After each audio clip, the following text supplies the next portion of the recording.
के साथ बुलेटिन की शुरुआत करेंगे।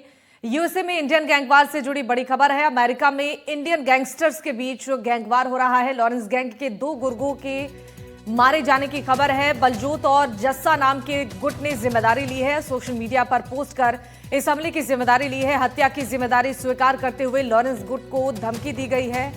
अमेरिका में 2026 की पहली इंडियन गैंगवार सामने आई है और इस गैंगवार में लॉरेंस बिश्नोई गैंग से जुड़े गैंगस्टर्स की मौत का दावा किया जा रहा है और माना यह जा रहा है कि यह हमला सुनियोजित था और इसे अंजाम विरोधी गैंग्स ने दिया। विरोधी गैंग बलजोत और जस्सा ने इस घटना की जिम्मेदारी ली है और साथ ही आगे की धमकियां भी दी हैं। एक सोशल मीडिया पोस्ट में बलजोत और जस्सी नाम के गुट ने लिखा कि आज इंडियन में वीरेंद्र सिंभी की जो हत्या हुई है उसकी जिम्मेदारी हम बलजोत और जस्सा लेते हैं और इसने हमारे भाई जस्सी पर फायरिंग की थी। इसमें हमारे वीर को तो कोई नुकसान नहीं हुआ, लेकिन इसने हमारे भाईचारे को नुकसान पहुंचाने की कोशिश की। इसे लॉरेंस बिश्नोई को पिता बना रखा था और यहां एक्सटॉर्शन करता था, ट्रेलर चुराता था। दोनों मारे गए गैंगस्टर लॉरेंस बिश्नोई के अंतर्राष्ट्रीय नेटवर्क से जुड़े हुए थे और अमेरिका में रहकर आपराधिक गतिविधियों को अंजाम दे रहे थे। इस घटना के बाद सोशल मीडिया और अंडरवर्ल्ड नेटवर्क्स में विरोधी गैंग्स की ओर से इस दोहरे मर्डर की जिम्मेदारी लेने के दावे सामने आ रहे हैं।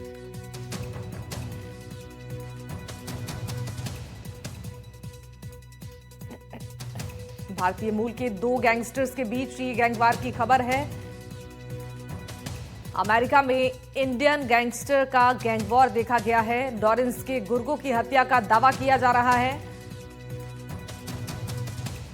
यूएस में गैंगवार ने उड़ाई सुरक्षा एजेंसियों की नींद और भारतीय मूल के 2 गैंगस्टर्स के बीच ये गैंगवॉर हुआ है। सूत्रों के मुताबिक इस हमले के बाद अमेरिका में सक्रिय भारतीय गैंग्स के बीच तनाव और बढ़ सकता है। भारतीय और अमेरिकी एजेंसियां आपसी तालमेल के जरिए पूरे नेटवर्क की जांच में जुटी हुई हैं। बीते कुछ साल में कनाडा, अमेरिका और यूरोप में भारतीय गैंगस्टर्स की गतिविधियों में तेजी देखी गई है, जिससे अंतर्राष्ट्रीय एजेंसियों की चिंताएं और ज्यादा बढ़ गई हैं।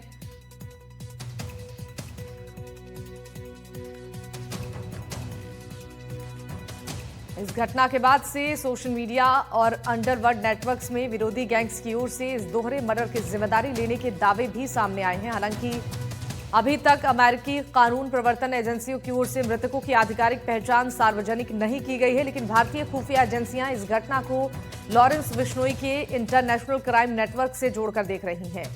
बीते कुछ सालों की बात करें तो कनाडा, अमेरिका और यूरोप में भारतीय गैंगस्टरों की गतिविधियों में काफी तेजी आई है, जिससे अंतर्राष्ट्रीय एजेंसियों की चिंताएं और बढ़ती जा रही हैं।